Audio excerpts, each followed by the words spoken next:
Welcome and welcome back to your channel Easy Notes. अब हम आ गए हैं यूनिट नंबर 2 पे, ऑपरेशंस मैनेजमेंट की।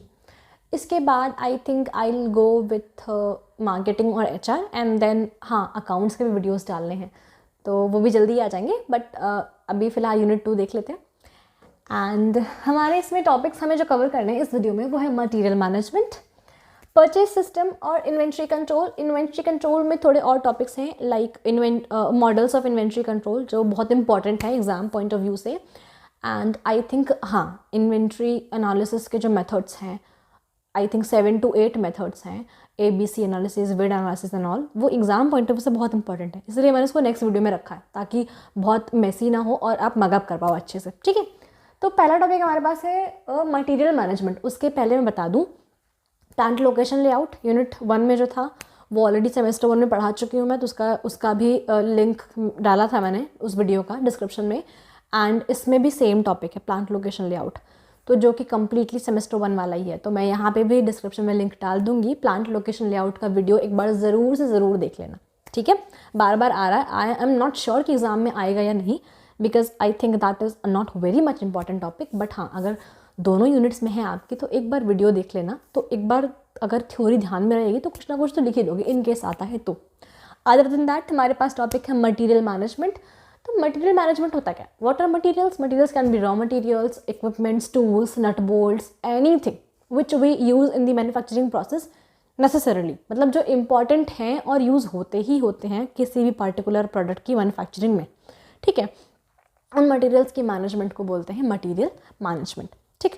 स्कोप की बात कर लें या फिर ऑब्जेक्टिव्स की, तो स्कोप कहाँ होगा? मटेरियल मैनेजमेंट का स्कोप होगा मटेरियल की बजटिंग में, परचेजिंग में, एंड हम कह सकते हैं कि मटेरियल की इन्वेंट्री मैनेजमेंट में, मटेरियल की स्टॉकिंग में, एंड ट्रैफिक कंट्रोलिंग में। ट्रैफिक कंट्रोलिंग का बेसिकली यहाँ पे मतलब है इनफ्लो आउटफ्लो, ठीक है, कि रॉ मटेरियल कितनी जल्दी आ रहा है, नट बोल्ट्स या टूल्स इक्विपमेंट्स को चाहिए अगर लेबर्स को या फिर वर्कर्स को, तो कितनी जल्दी आ रहे हैं, उनका कंटिन्यूस फ्लो बना है कि नहीं। तो ये सब चीज़ें होती हैं मटेरियल मैनेजमेंट में।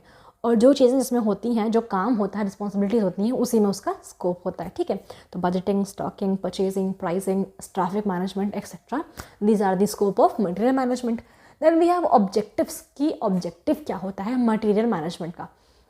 देखो, जब बात करेंगे प्राइमरी ऑब्जेक्टिव की या फिर अल्टीमेट ऑब्जेक्टिव की, तो वो होता है कि रॉ मटेरियल्स को मिनिमम पॉसिबल कॉस्ट पे हमेशा अवेलेबल रखना, ठीक है। बाकी सेकेंडरी ऑब्जेक्टिव्स जो हैं लाइक कि अच्छी क्वालिटी मेंटेन करना, रेगुलर आउटफ्लो मेंटेन करना, रॉ मटेरियल की जो प्रोक्योरमेंट है उसको कंटिन्यूस रखना, बेटर क्वालिटी रखना, एंड अमाउंट ऑफ इन्वेंट्री या स्टोर करके रखना वगैरह वगैरह, ये सेकेंडरी ऑब्जेक्टिव्स हैं, ठीक है। मेन जो ऑब्जेक्टिव है मटेरियल मैनेजमेंट का वो availability of raw material at any time at minimum possible cost, ठीक है। नेक्स्ट टॉपिक है purchase system. It is a very big topic covering wide range of headings, but that doesn't matters क्योंकि हम concepts clear करके भेजते हैं, ठीक है। परचेज सिस्टम की जब हम बात करेंगे तो परचेज सिस्टम में व्हाट इज़ परचेजिंग? देखो, परचेज सिस्टम या फिर किसी भी प्रोडक्शन मैन्युफैक्चरिंग प्रोसेस कुछ भी जो होता है उसकी जो इनिशियलाइजिंग होती है वो परचेजिंग से शुरू होती है, ठीक है। कुछ भी करना हो आपको, पहले आपको कुछ ना कुछ तो खरीदना पड़ेगा ही ना, है ना। तो purchasing is the step which initializes the whole manufacturing process. होती क्या है? तो वर्बल चीज़ों में अगर बात करें हम परचेजिंग की, तो जो वर्बल डेफिनेशन है वो ये है कि purchasing is the procurement of raw materials, tools, machines, equipments, anything required for the manufacturing process, ठीक है।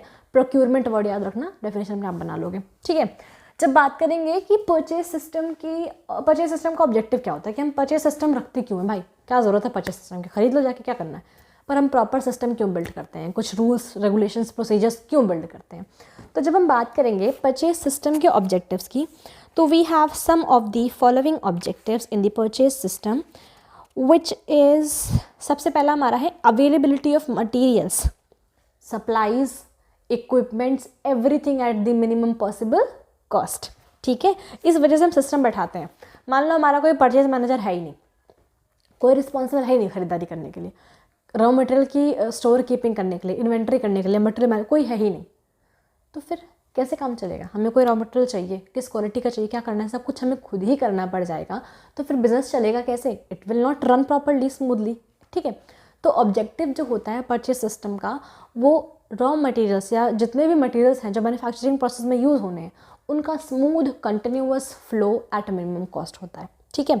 और भी ऑब्जेक्टिव्स हैं जैसे कि regular flow of production, but obviously अगर हमारे पास रॉ मटेरियल्स खरीदने और उनका स्टॉक और उनकी बेस्ट मिनिमम कॉस्ट पे अवेलेबिलिटी होगी तो ऑब्वियसली बात है प्रोडक्शन का फ्लो रेगुलर बना रहेगा। Increase asset turnover, a point two note here is asset turnover का मतलब कि रॉ मटेरियल खरीदने से नहीं होता सिर्फ, अगर परचेज सिस्टम है कोई तो सिर्फ रॉ मटेरियल्स ही नहीं खरीदने हैं, हमें फिक्स्ड असेट्स भी बढ़ाने। अब देखो परचेज सिस्टम में आप चाहे आपको एक नट बोल्ट खरीदना हो, ठीक है, चाहे आपको एक लैंड खरीदना हो, both are very different aspects, बहुत छोटे से बहुत बड़ा, सब कुछ परचेज सिस्टम के अंदर आता है which is gate looked after by the purchase manager, ठीक है। तो production manager, operation manager, purchase manager, जो टर्म्स मैं यूज़ करती आ रही हूँ तीनों वीडियोज़ में, ये बहुत ज़्यादा एक्सपीरियंस्ड और एक्सपर्टीज़ मांगने वाले जो हैं जॉब सेक्टर्स हैं, ठीक है। ये जॉब जो जॉब पोजीशंस हैं ये बहुत एक्सपर्टीज़ मांगती हैं, बहुत ज़्यादा नॉलेज मांगती हैं एंड ऑब्वियसली पैसा भी बहुत देती हैं, ओके। इसलिए छोटे से लेकर बड़े तक का काम, सारे काम इसमें इंडल्ज होते हैं, ठीक है। Then we have develop alternate sources of supply, but obviously अगर यहाँ से नहीं आ पाए तो कहीं और से आ सके, तो कई सारे सप्लायर से कनेक्शन रखना, रिलेशंस अच्छे बिल्ड करना, establish coordinate relations with suppliers, but obviously 1 2 3 4 से रिलेशंस होंगे तो इन केस ऑफ इमरजेंसी आप कम से कम रॉ मटेरियल रुकेगा तो नहीं, आपका माल आता तो रहेगा, ठीक है। फिर उसके बाद है जो बाकी के डिपार्टमेंट्स हैं उनसे अच्छा कोऑर्डिनेशन, चाहे परचेज डिपार्टमेंट का प्रोडक्शन से हो, चाहे मैन्युफैक्चरिंग से हो, चाहे फाइनेंस से हो, मार्केटिंग से हो, बढ़िया कोऑर्डिनेशन बना के रखना। जो भी आपके एम्प्लॉयज़ हैं या फिर वर्कर्स हैं, पर्सनल्स हैं, उनको ट्रेन और डेवलप करना, ठीक है। रिकॉर्ड मेंटेनेंस और जो मैनेजमेंट की रिपोर्टिंग है उसको एफिशिएंट बनाना, ये सब जो है परचेज सिस्टम को सेटअप करने का ऑब्जेक्टिव होता है कि हम एक प्रॉपर सिस्टम अगर बना रहे हैं तो हम क्यों बना रहे हैं, किस ऑब्जेक्टिव से बना रहे हैं, तो ये सारे हैं परचेज सिस्टम के ऑब्जेक्टिव्स, ठीक है।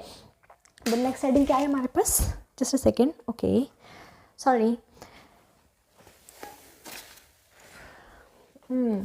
हाँ, नेक्स्ट हेडिंग हमारे पास है टाइप्स, कि कितने टाइप्स के होते हैं, 2 टाइप के होते हैं, centralised, decentralised, very same meaning which you have been studying from class 11th।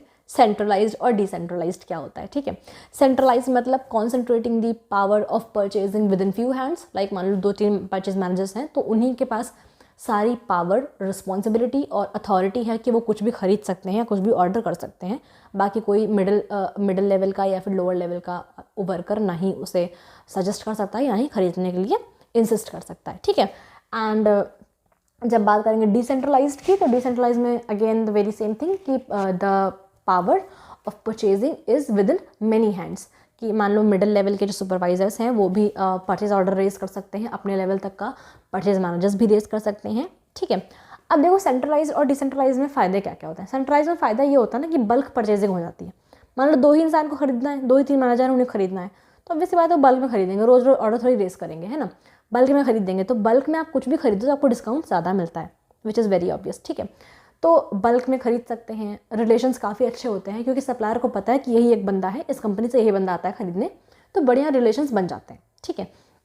Decentralise में क्या फ़ायदा होता है कि इंडिविजुअल लेवल पे परचेजिंग होती है, जैसे मान लो कि सुपरवाइज़र है, उसको पता है कि हमें अगर नट बोल्ट चाहिए तो 100 ही चाहिए, 200 नहीं चाहिए, ठीक है। तो उसे पता है कि एग्जैक्ट रिक्वायरमेंट क्या है, तो रिक्वायरमेंट पता होती है, इसलिए परचेजिंग बहुत एफिशिएंट होती है डिसेंट्रलाइज सिस्टम में, ठीक है। एंड हम कह सकते हैं कि डुप्लीकेशन नहीं होता है, जैसे मान लो कि बल्क परचेजिंग में क्या होता है कि जो नहीं भी ज़रूरत है, ठीक है आ रहा है तो आ जाने दो, डिस्काउंट मिल रहा है, क्या करना है, एक्स्ट्रा स्टॉकिंग करनी पड़ती है। बट डिसेंट्रलाइज में क्या होता है कि कंटिन्यूअस फ्लो बना रहता है, स्टॉकिंग ज़्यादा नहीं करनी पड़ती है, तो इन्वेंट्री कॉस्ट बहुत कम हो जाती है, ठीक है। अब हम बात करेंगे कि फंक्शंस क्या क्या होते हैं परचेज सिस्टम के। भाई देखो, हमने जिस ऑब्जेक्टिव के लिए परचेज सिस्टम बनाया है वही तो काम करेगा, वही तो फंक्शंस परफॉर्म करेगा ना परचेज सिस्टम।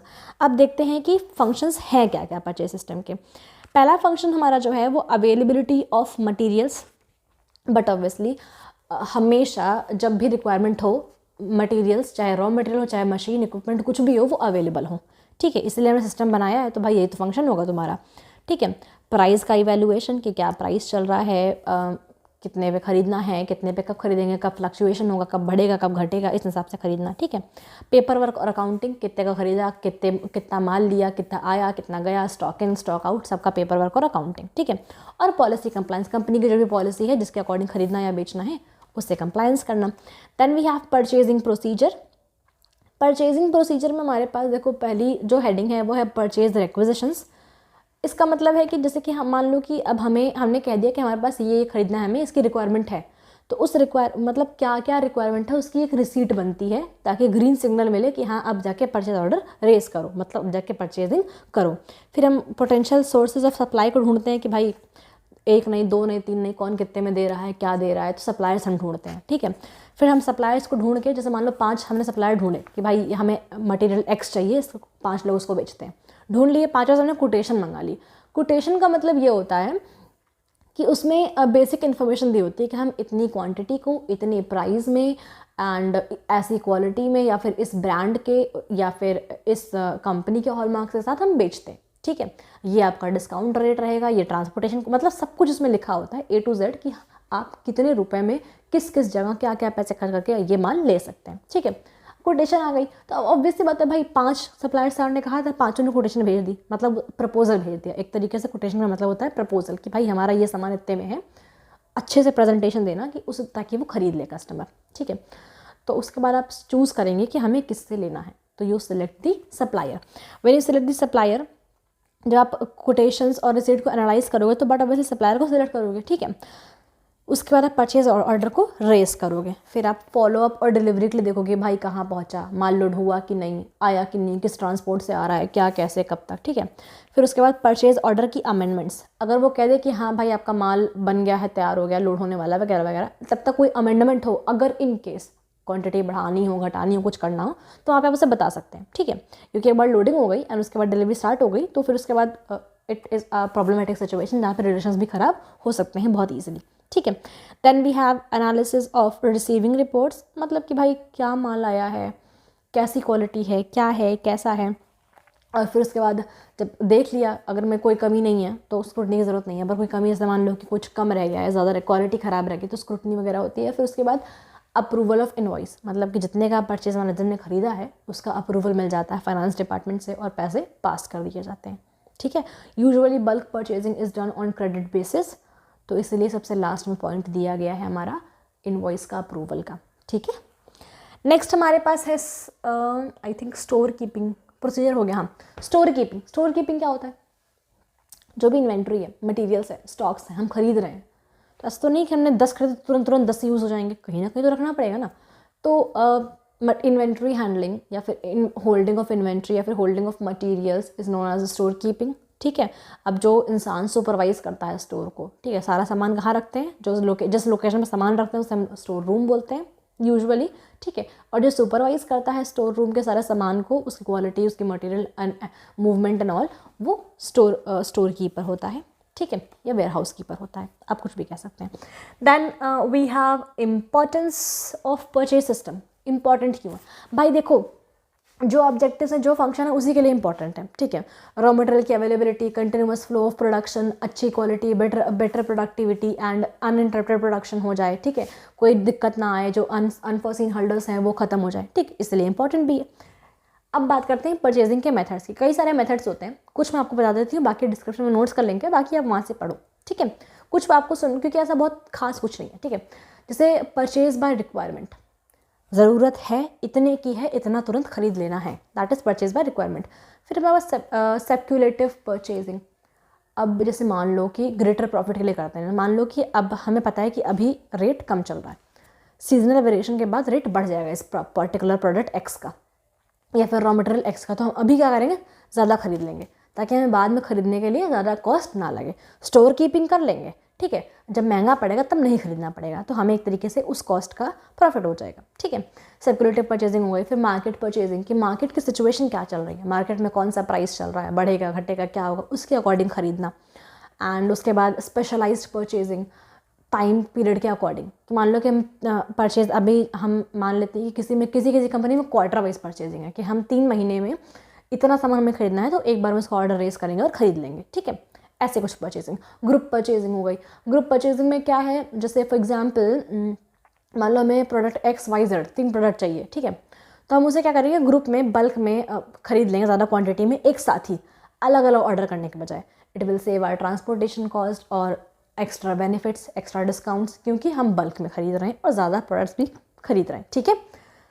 उसके बाद हमारे पास है inventory control. What is inventory control? सबसे पहले देखते हैं कि इन्वेंट्री क्या होती है। Inventory is stocking of goods.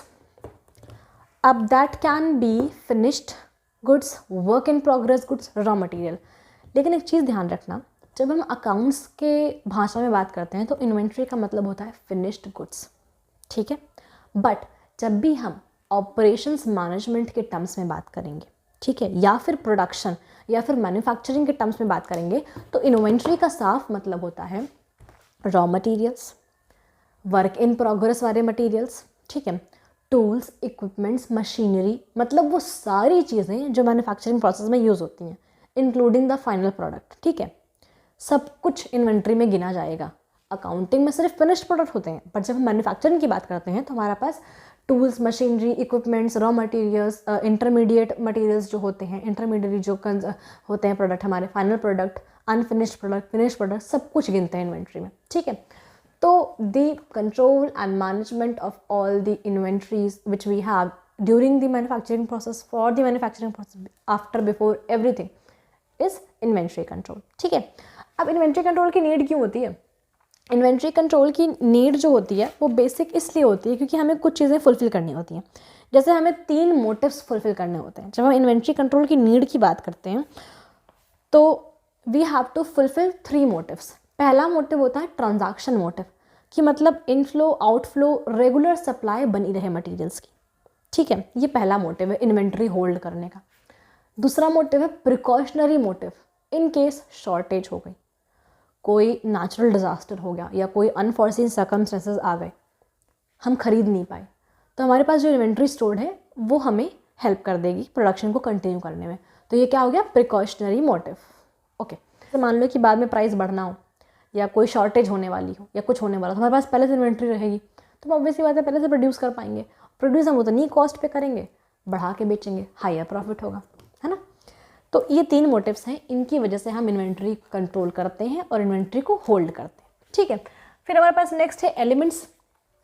अभी आपको बताया मैंने, जब हम मैन्युफैक्चरिंग की बात करेंगे या फिर ऑपरेशंस मैनेजमेंट की बात करेंगे तो उसमें रॉ मटेरियल भी होगा, वर्क इन प्रोग्रेस भी होगा, फिनिश्ड प्रोडक्ट्स भी होंगे, कंज्यूमेबल्स भी होंगे, टूल्स, इक्विपमेंट्स भी होंगे।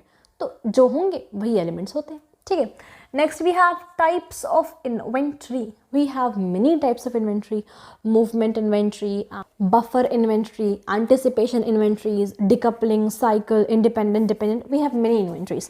ठीक है। मूवमेंट इन्वेंट्रीज वो होती है जैसे मान लो आपने ऑर्डर रेस कर दिया, ठीक है, वहाँ से जैसे मान लो आपने ऑर्डर रेस किया and it is coming from Calcutta, ठीक है, मान लेते हैं कैलकाटा कोलकाता से आ रहा है, ठीक है। तो वहाँ से आने में 1 वीक का टाइम लग रहा है, तो वो 1 वीक के जो ड्यूरेशन में वो आपका माल ट्रांसपोर्ट हो रहा है, तो वो आपका मूवमेंट इन्वेंट्री है। मतलब वो माल तो आप ही का है ना, अब तो वो आइटम मटेरियल सब कुछ तो आपका है, ठीक है, बट वो वहाँ से वहाँ तक आने में जो 1 हफ्ते का ट्रांसपोर्टेशन टाइम लग रहा है उसे हम मूवमेंट इन्वेंट्री बोलते हैं।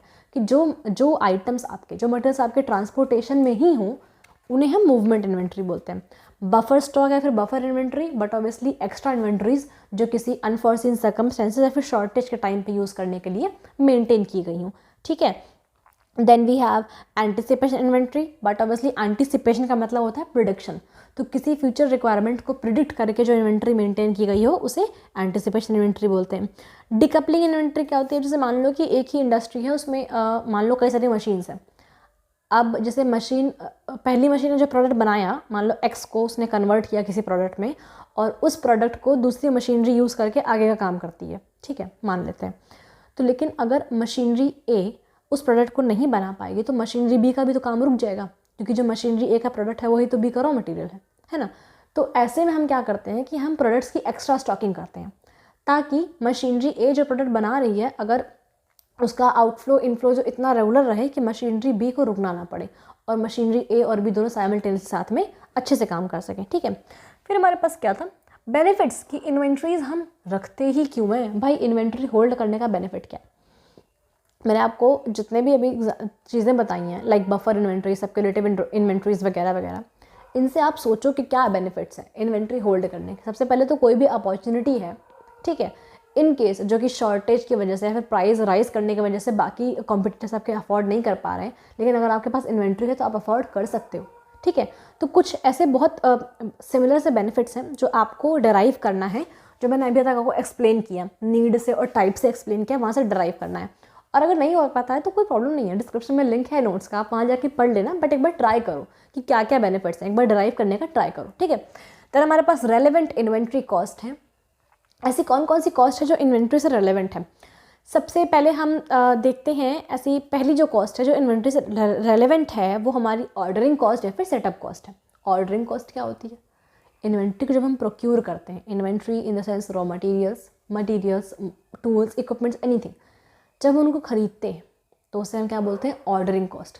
लेकिन एक चीज़ ध्यान रखना, सेटअप कॉस्ट क्या होती है? इनिशियल स्टेज पर, मान लो हमने सेटअप कर दिया, लैंड ले लिया, फैक्ट्री ले ली, वगैरह वगैरह, ये हमारा जो है सेटअप कॉस्ट है, ठीक है। हमने सेटअप कर लिया, मान लो हमने स्टोर रूम ले लिया, ये हमारा सेटअप कॉस्ट है। बट जो ऑर्डरिंग कॉस्ट होती है वो रिकरिंग होती है, क्योंकि जैसे मान लो रॉ मटेरियल्स हैं, टूल्स हैं, इक्विपमेंट्स हैं, वो हम बार बार खरीदेंगे ना, ऑब्वियस सी बात है। तो ऑर्डरिंग कॉस्ट रिकरिंग नेचर की होती है और सेटअप कॉस्ट जो होती है इनिशियल स्टेज पे लगती है। जैसे मान लो मशीनरी ए हमने स्टेब्लिश कर दी, उसका जो क्या बोलते हैं ऑपरेटिंग एक्सपेंस था उसको लगाने का, उसके इक्विपमेंट सब कुछ, वो लेबर लेके गया और एक बार मशीनरी लग गई, अब मशीनरी चलेगी, ठीक है, रिपेयर कर सकते हैं उसको, तो वो क्या है? रिकरिंग कॉस्ट है। बट स्टेब्लिशमेंट तो एक बार हो गई ना, सेटअप कॉस्ट इनिशियल स्टेज पे ही लगती है, ठीक है। नेक्स्ट हमारी जो रेलेवेंट कॉस्ट है, रेलेवेंट इन्वेंट्री कॉस्ट का मतलब यहाँ पे ये है कि जो इन्वेंट्री वर्ड से जुड़ी है कॉस्ट, वो कॉस्ट, ठीक है। नेक्स्ट कॉस्ट हमारे पास है कैरिंग कॉस्ट। कैरिंग कॉस्ट का मतलब जो हम स्टोरेज कर रहे हैं इन्वेंट्री का, ठीक है, उसको रखे रहने का कॉस्ट, हम जो इतनी इन्वेंट्री स्टोर कर रहे हैं उसमें जो हमारा खर्चा लग रहा है। इसमें दो टाइप की कॉस्ट होती हैं, अपॉर्चुनिटी कॉस्ट और वेयर हाउसिंग कॉस्ट। अब इसे तुम समझना कि जब अपॉर्चुनिटी कॉस्ट की बात हो रही है, जैसे मान लो कि हमने 1 लाख का माल रोक रखा है इन केस ऑफ शॉर्टेज या फिर इन केस ऑफ एनीथिंग जो हम लोग ने एंटिसिपेट किया हुआ है, ठीक है, बचा के चल रहे हैं, तो उस 1 लाख का जो हमने माल रखा है, उस 1 लाख को हम कहीं और यूज़ कर सकते थे, किसी डिविडेंड में या फिर किसी पॉलिसी में कहीं पर इन्वेस्ट कर सकते थे और उससे हमें प्रॉफिट आता रहता। लेकिन माल तो हमारा रुका हुआ है, मतलब पैसा भी हमारा रुका हुआ है। जब तक माल हमारे पास स्टोर्ड है तब तक पैसा भी हमारा रुका हुआ है ना, हाँ, पैसे का इनफ्लो आउटफ्लो तो हो नहीं रहा, एक जगह पे रुक गया है। तो दिस इज़ अपॉर्चुनिटी कॉस्ट, कि हम किसी इन्वेस्टमेंट में उसको किसी बड़ी इन्वेस्टमेंट में डाल के प्रॉफिट कमा सकते थे, उसकी बजाय हम उसको माल को रोके हुए हैं इन केस ऑफ शॉर्टेज या फिर इन केस ऑफ कोई अनफॉर्सिन सर्कमस्टेंसेस। तो अपॉर्चुनिटी कॉस्ट में हमारी लग जाती है कैरिंग कॉस्ट में। और वेयर हाउसिंग कॉस्ट, भाई ऑब्वियसली बात है, स्टोर रूम का किराया एंड उसके फैसिलिटी, सिक्योरिटी, सब कुछ देखने के लिए पैसा देना पड़ता है, तो वेयर हाउसिंग कॉस्ट लग गई। नेक्स्ट हमारे पास है शॉर्टेज या फिर stock out cost. Stock out या फिर शॉर्टेज का मतलब क्या? कि इन्वेंट्री अचानक से खत्म हो गई, बहुत माल सप्लाई बच गई, हम उसको मतलब मेंटेन ही नहीं कर पाए, ठीक है, शॉर्टेज हो गई। अब शॉर्टेज में क्या होगा हमारे पास? या तो हम सेल्स खो देंगे क्योंकि हमारे पास माल है नहीं देने के लिए, या तो हमें सेल का लॉस होगा, या तो हम बैक ऑर्डर की कॉस्ट लग जाएगी। मतलब जैसे कि हम मान लो कस्टमर आया तो उसने कोई माल मांगा और हमारे पास नहीं है, हम नहीं दे पाए, तो हमने कहा 1 हफ्ते बाद सर आप ले लीजिएगा, तो वो हमारे से लॉयल है, हमारे से उसके अच्छे रिलेशन हैं, तो वो रुक गया 1 हफ्ते के लिए। फिर 1 हफ्ते बाद भी हम माल मैनेज ही नहीं कर पा रहे क्योंकि हमारी इन्वेंट्री एकदम ही खत्म हो गई, स्टॉक आउट हो चुका है, तो गुडविल हमारी ख़राब होगी। जब गुडविल ख़राब होगी तो फ्यूचर की जो सेल्स हैं वो भी इम्पैक्ट करेंगी ना। फ्यूचर में कस्टमर आपके पास क्यों आएगा इन केस ऑफ इमरजेंसी? मान लो आपके पास फ्यूचर में स्टॉक है पर कस्टमर को इमरजेंसी है, लेकिन उसका माइंडसेट क्या है कि भाई ये तो दे ही नहीं पाता, इनका माल ही खत्म हो जाता है, तो वो किसी और के यहाँ जाके लेगा, है ना। तो फ्यूचर की सेल्स भी इम्पैक्ट होंगी, तो बैक ऑर्डर की कॉस्ट लग जाती है। फिर लास्ट हमारे पास जो कॉस्ट है वो परचेज कॉस्ट है। परचेज कॉस्ट को इन्वेंट्री के हम नॉमिनल कॉस्ट भी बोलते हैं कि जितने हमने इन्वेंट्री खरीदी एग्जैक्ट वो कॉस्ट, ठीक है। तो सिंपल सी सिमिलर सी कॉस्ट है। हाँ, तो जो सारे पॉइंट्स अगर आपको क्लियर हो गए हैं तो एक बार नोट्स जो डिस्क्रिप्शन में दिए गए उनको पढ़ लेना, तो एकदम आपका ये यूनिट, ये सारे टॉपिक्स क्लियर हो जाएंगे, ठीक है। बट अगर कुछ भी रह गया है तो प्लीज़ मुझे इंस्टाग्राम पे आप टेक्स्ट कर सकते हैं या फिर आप डायरेक्टली कमेंट में पूछ सकते हैं। I am always there to support. And one thing more, please do like and subscribe. Thank you and take care.